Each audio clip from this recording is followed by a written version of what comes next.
one fundamental shift, right? And I think as you look at this data, what appeals to me the most, and especially in the context of India, right? See, India growing up, as I grew up in India as well, one of the key things was about ownership. So it was, when do you buy your next flat? When do you buy your next car? When are you buying your next TV? When are you buying your next, iPhone? And that's how we grew up, the generation that I was in grew up. Interesting to see how the trends are changing now.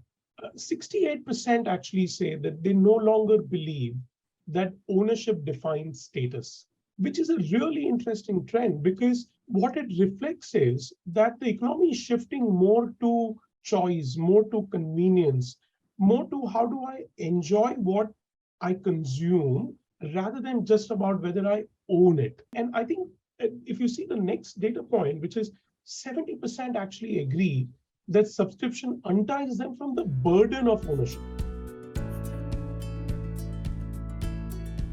India is a geography. We have an amazing array of consumers. There are the urban markets and the suburban markets.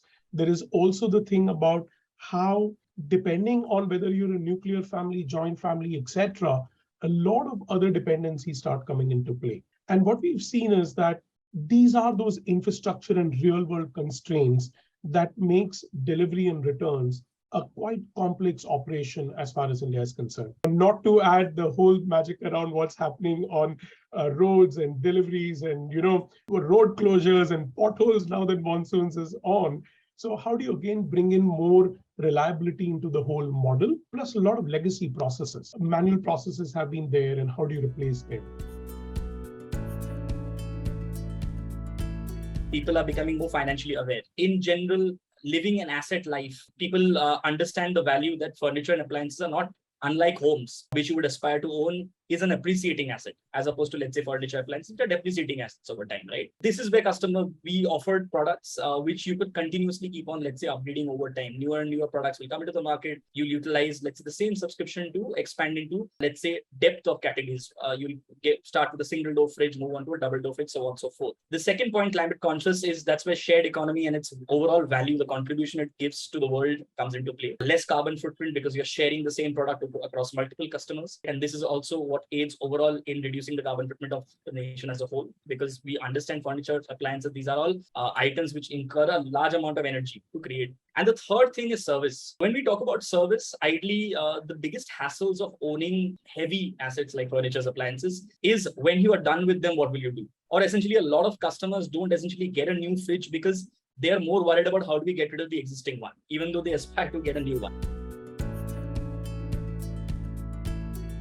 I think the first and most important point is there is an expectation that since the product itself is shared across multiple customers, there could be a compromise in terms of product quality. Now, this is somewhere where we believe that there cannot be any compromise in terms of product quality. That's the first most important thing. The second is people are, as I said, financially aware. So they understand this is essentially a lending product, right? Instead of lending money, we're lending a physical product. And any lending product incurs some sort of application assessment. The second expectation is the application assessment should be as easy as possible. The third expectation majorly from the customer is, of course, going to be transparent pricing. As we agreed that customers have moved away from affordability to justified premiums that they pay for their products, right? So transparency in terms of pricing is the third major expectation from the customers. The fourth expectation is on-time, let's say, fulfillment, on-time service as advertised. So this on-time word, if you had advertised, you understand whatever we are advertising is based on what we feel the customer should get a product in or should return the product in, and we should adhere to that. And the fourth, of course, the most important one is that we should allow a means to reach out to us as a business through any channel. Whenever the customer doubts can't be cleared via, let's say, just the platform itself. Right, so these are the 5 core tenets of expectations that we've understood that people have from the subscription-based economy. Reverse logistics for some may be luxury, but for us it is bread butter. We have to ace it. Simple route planning. So it is something that everyone does, but for us, as you said initially, 100% returns is what we have. So our logistics is comprised of both pickups and deliveries, and there will be relocations. So relocation as a service also we provide, wherein you are doing reverse logistics as well as forward logistics at same time, along with other route planning that you have already done.